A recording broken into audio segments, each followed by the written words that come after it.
Last week, violence erupted on the pitch as robotic soccer became a game of several halves, and as the tackles thundered in, Robot the Bruce earned his place alongside Roadblock and Recyclops in our end-of-series grand final, but which of tonight's robots will join them?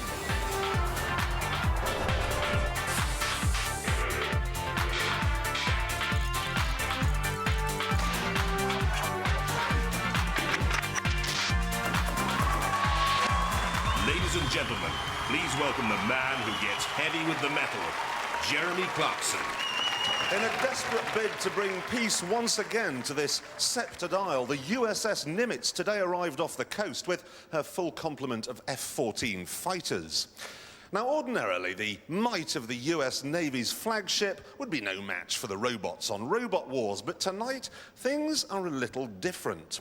Tonight, it's a lightweight special where all the robots weigh less than 12 kilograms.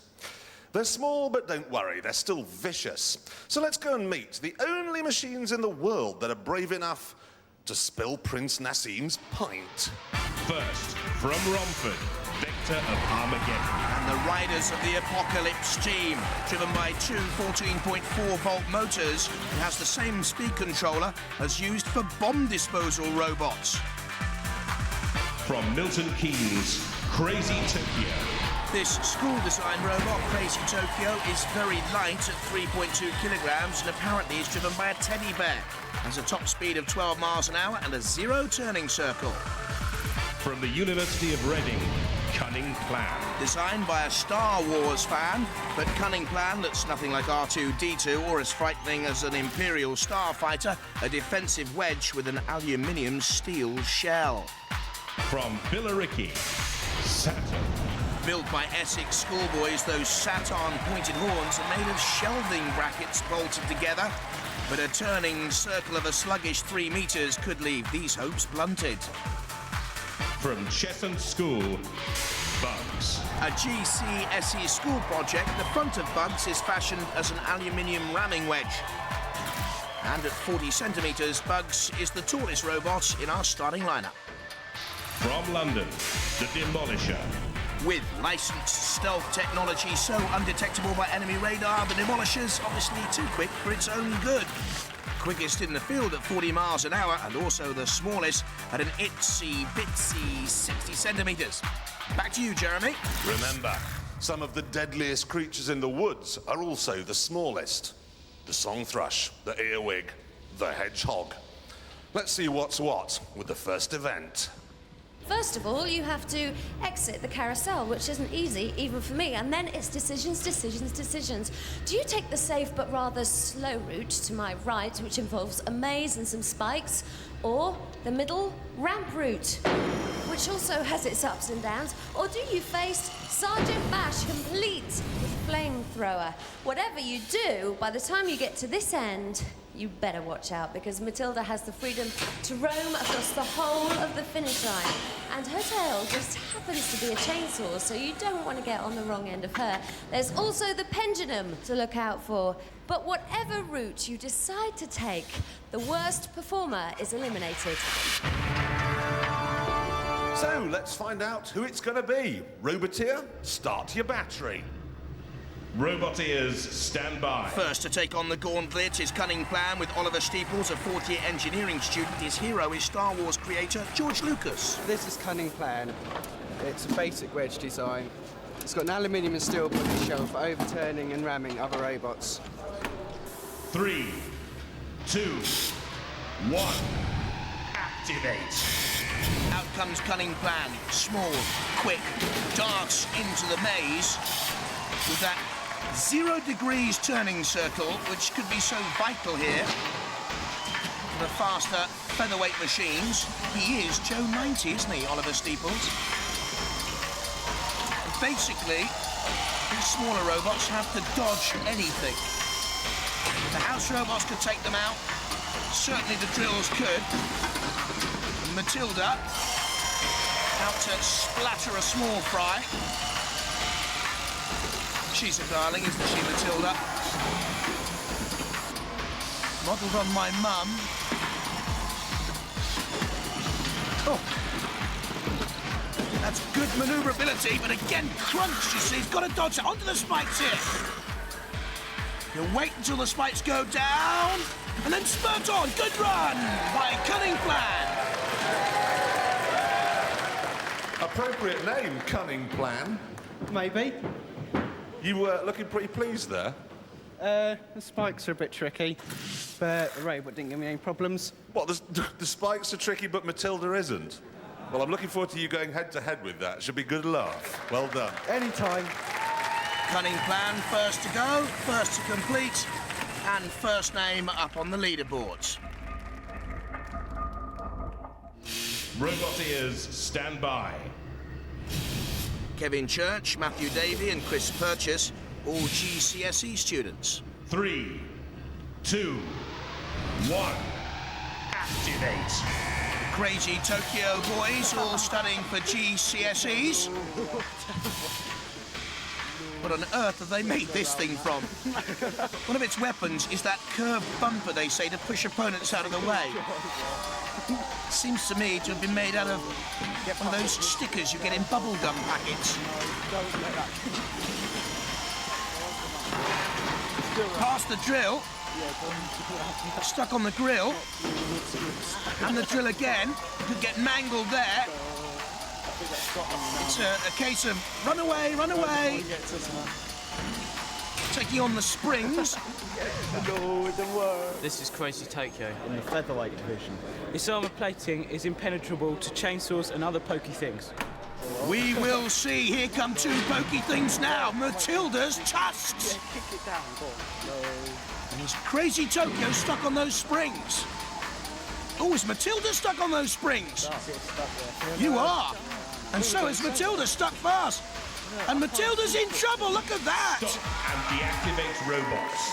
Well, you were lucky there because you were about to be eaten. Right. Did you find that in a dustbin or make it? Both.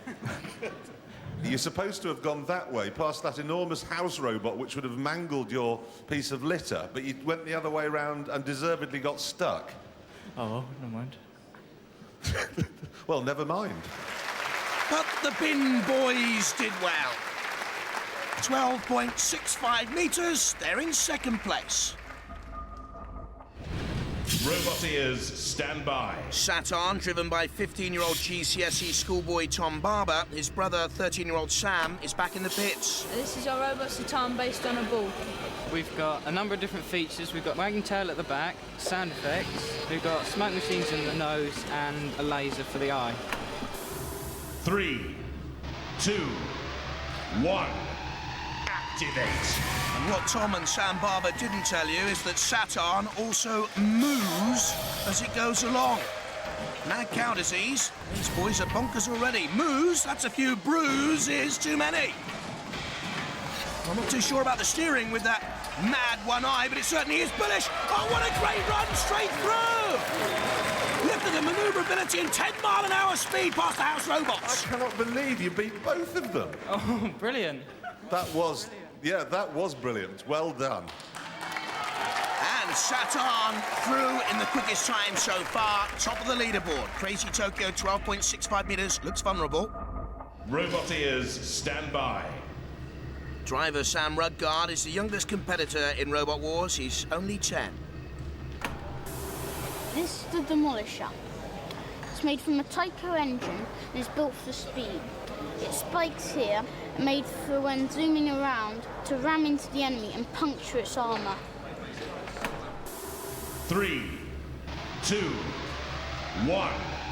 Activate. And 10-year-old Sam Rudgard with the smallest robot in Robot Wars so far is speeding away, and it's beaten just about everything, and has! That's taking the Michael. Not that long ago, I'd have put some money on you not making it, yes? Yes. Well, well done, guys. That was a really neat run. Well done. The Demolisher, very quick, but not as quick as Saturn or Cunning Plan. Robot ears, stand by. Bugs, driven by Michael Stacey, technician Stephen Devereaux to the left, and Michael Langdon, their Cheshunt School teacher, to the right. 3, 2, 1. Activate. And for me, driver Michael, technician Stephen, and teacher, chief mechanic Michael Langdon have built one of the most attractive robots in Robot Wars. Bugs from the Cheshunt School. This is a Bugs, and this is our design, loosely based on a ladybird. Nice and light, nice and agile, nice and fast. Can get up to 4 miles an hour. Actually looks as if it's built out of my vacuum cleaner at home. Good steering and dodging, but now comes the crunch and Matilda. So lightweight, these smaller robots. Impaled on the spikes, Matilda gives it a right clout. If in doubt, clout it out, Matilda. Michael Stacey, the driver, waiting his moment now to dodge past the house robot. Don't forget, the worst performer goes out of the competition. Dodges Matilda again. Stop. Deactivate robots. Well, I reckon Sergeant Bash had a hangover, don't you reckon? Oh, well, we just couldn't get through. You made every effort, for which you should be heartily congratulated. But not good enough to go beyond Crazy Tokyo's distance. Bugs 5th, 11.45 metres to beat for Vector of Armageddon. Roboteers, stand by. Last to go then, Adam Clark, who was once upon a time a mechanic at the Isle of Man TT motorbike races. This is the Vector Armageddon competing in the featherweight class. It's designed around a brute force design with Lexan body armour on the front, high-powered torch for targeting purposes, and it's built on power. 3, 2, 1. Activate. Adam Clark and Vector of Armageddon. Which way is he going to go? Well, he attacks the first ramp, which is bold, because this has got a maximum climb of 35 degrees, this robot. Manoeuvring it well up and over the first ramp. Now, if he gets up and over the second ramp, he'll have done enough. He'll have beaten Bugs, and he will go through.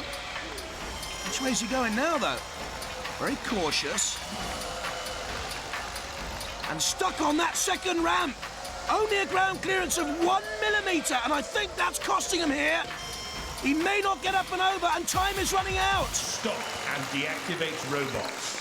So, look, I've got to ask, did Sergeant Bash burn out your communications? No, it was just beached on the second ramp. It looks like the lip between the ground and the ramp was just too steep for it to get up. I know it looks like a grass-cutting box, but it's a serious robot, that, isn't it? Yeah, it's designed for very extreme ground clearance, and the ramp's just too steep for it, unfortunately. Are you gutted? Yeah, for this time, yeah. Well done, anyway. He makes rockets in his spare time, Adam Clark. He's rocketing out of Robot Wars. Bugs team, how bad was your damage? Very slight, we'll make it through. Of course you will. Keep going. It's the end of event 1 and things have to be repaired here. Demolisher had a very exciting round. Saturn had the fastest time going and, ooh, how's it going here? All right, we're just putting a weapon on it, like this, and it will stab things. Okay, well, good luck with that. And Oliver, you've got the hammer out then? Yeah, I got a bit of a dent to my robot. Take your aggression out on that. While the robots prepare for those trials, let's take a look at some action from Robot Wars around the world. Well, we don't have to travel too far, Jeremy. We'll revisit the 1995 UK Robot Wars Championships in London, featuring 2 of the most powerful robots in the world today. The Master, built by Mark Satrakin, and Thor, designed by Schilling Robotics, both from America. What a night it was. Thor's hammer, and there's surely a killing blow! Slashing right to the heart of the hydraulic cabling. And Thor will be severely damaged and severely limited after that. I think I can see hydraulic fluid already pumping out. Oh, comes back down though with a hammer blow onto the top of the saw. The saw's already been blunted, and there is the hydraulic fluid pouring out and splattering the floor of the arena. It's getting skiddy and slippery. And in comes the Master again. He sends up weak point there right about the jugular vein. And Thor doesn't seem to have too much left to offer except vital engine, blood and guts and gore, and he's out of it. And the Master is surely one of the most powerful robots in the world, and for me, the star of the 1995 UK London Robot Wars.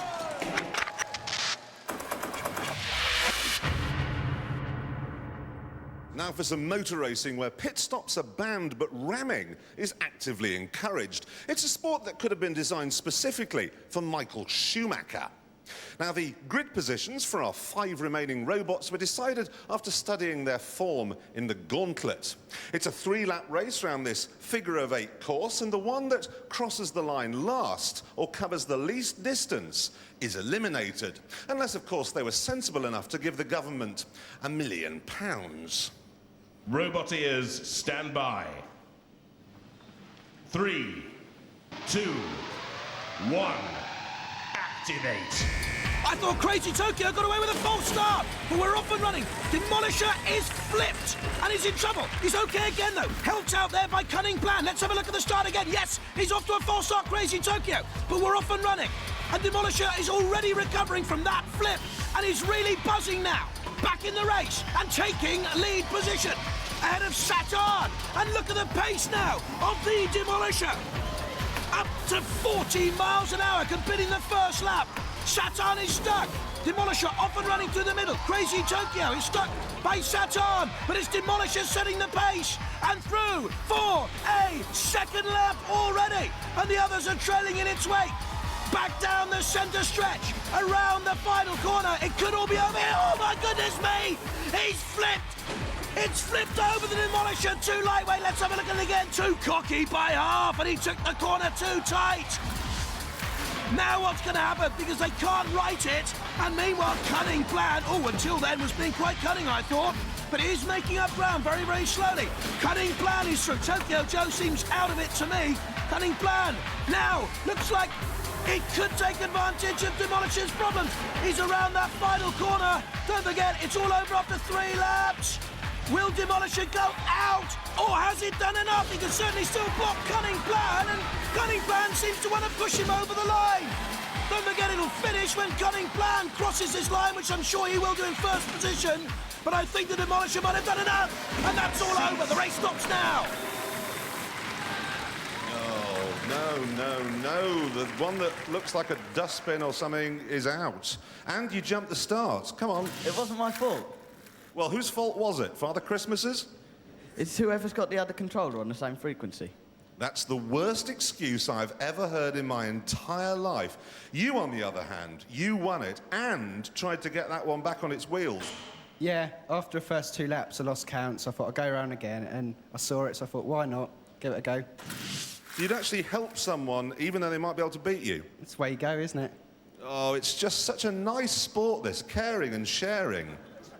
I've got to come to you. Can I just squeeze in here? I've just got to ask, this robot you've designed here, what's it called? Demolisher. Demolisher, but it only ever demolishes itself in the gauntlet. It got upside down, and it did the same here. It's got a bit of a personality complex at times. It just gets a bit carried away. But it isn't half quick. Very. And you're still lost. That's the way it goes sometimes. Well, anyway, well done. It looks great, like that marooned. But the Demolisher covered enough ground to go through. Crazy Tokyo didn't, and they're out. And after that mind-blowing first race, Bugs should get extra points for being cute, I think. And Gary, Demolisher is fantastic, but a bit too quick. Definitely too quick, but I think we'll correct that in the future and slow it down a bit. Congratulations on coming second, guys. Well done. And disappointment all round here. Yes, we're very disappointed, but it was beyond our control. We can't really help it. Is that you losing well? Yes, we're losing very well, but we're fixing it up just in case they need us.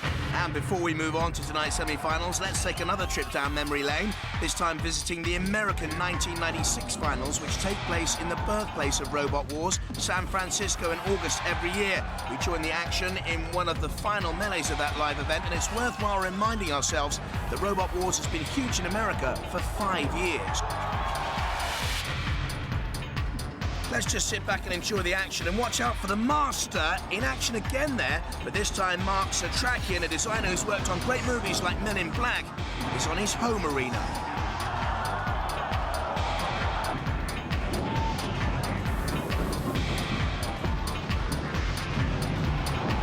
The ultimate winner here, La Machine, dumping that one over the edge. Undisputed world champion for 2 years until losing its crown to an even meaner Killing Machine. But now the face-off battles. And you don't know who you're pitched against, do you? No, Who would you like to be pitched against? I'm not bothered. Anyone. Bugs. It's Bugs against Cunning Plan. Oliver, what weapons have you got that can oppose Bugs? I've got a sticker. Disappointed we can't squash a bug first. But do you think you can squash this one? We're going to give it a good try-out. Yeah, we'll test him. How do you think Saturn will fare? Pretty well, I think. It's a lot bigger. Got more power behind it. You're on your way to your arena with Cunning Plan. I have something to ask you. You met C-3PO and R2-D2. Did they inspire you? No. He's very nervous. It must have inspired you a little bit. If I may liken this show to a cup of cappuccino, we've now reached the point where the froth is gone. It's neat wake-up juice from now on in. Our 4 remaining robots will have a fight to the death as they compete for a place in the grand finals at the end of the series. Now, at the end of each bout, if there's no clear winner, well, our panel of adjudicators will make a decision based on 4 criteria: damage, aggression, style, and control. And these guys know what they're talking about. On the left, we have Eric Dickinson, who's the only British veteran of robot wars in America. In the centre, there's Professor Noel Sharkey, head of robotics at Sheffield University. And on the right, Adam Harper, holder of the land speed record at 150 miles an hour in a Sinclair C5.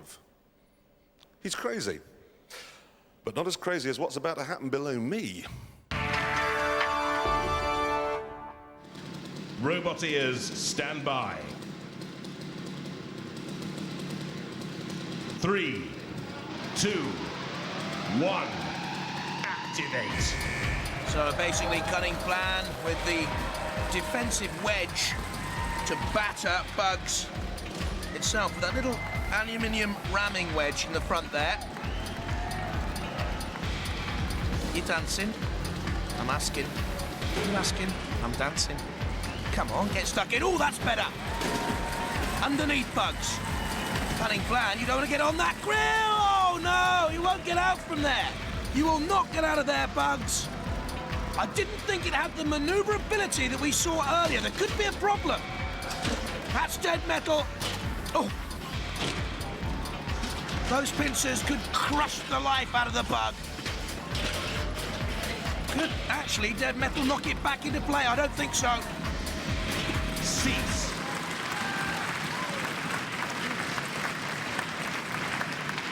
Well, it looks like you're through the first semi-final. How does that feel? Good. Didn't put up much of a fight, did it? It was good. I like it. Like what? Bugs. Look at the paint job.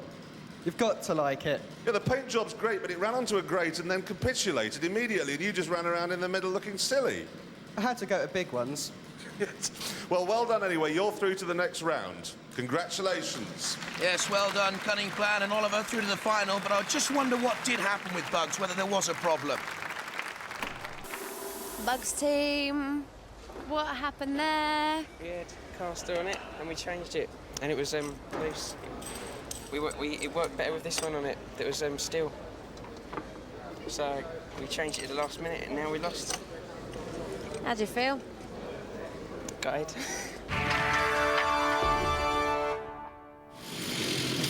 Roboteers, stand by.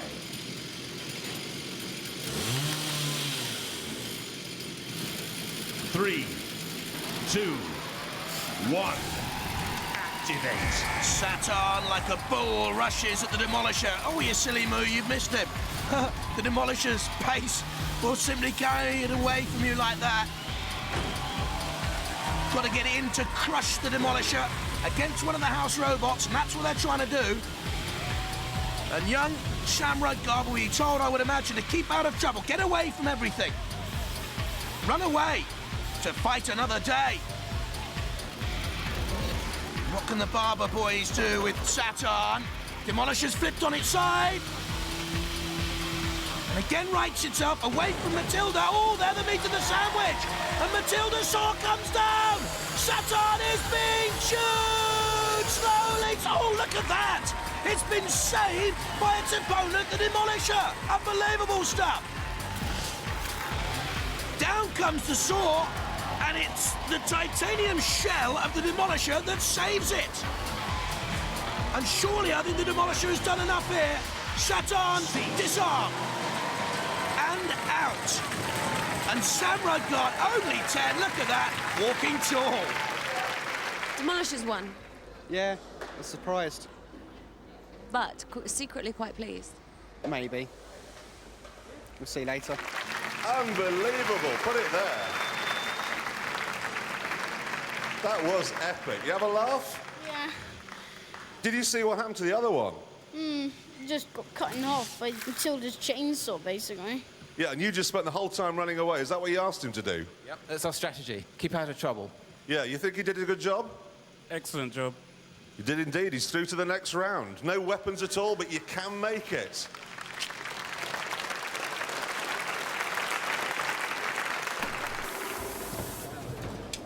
Well done. Well done, that was brilliant. Look at this damage, look at this damage. That's what Matilda did. That's incredible. What else? It broke down, so It just there, went. there was a connection all that right. just come off, so Just died. we had problems with it yesterday. Now, in the stock car racing, Cunning Plan actually tried to rescue Demolisher. That's not going to be happening in the final. You guys ready? You ready? Get in your positions. Let's get cracking.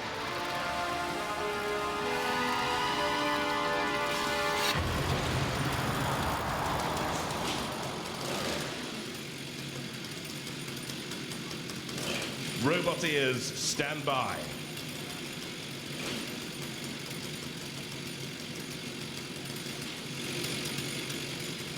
Three, two, one, activate.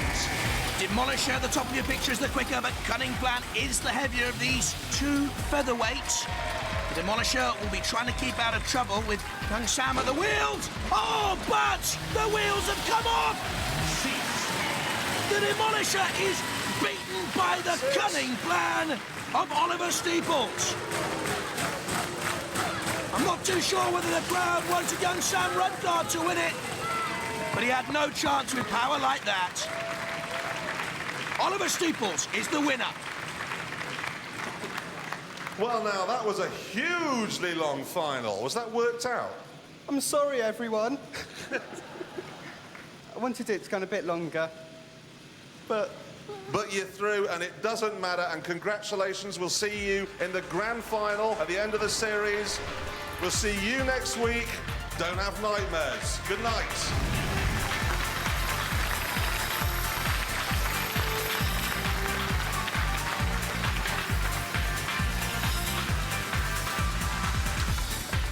Sam, what happened to you?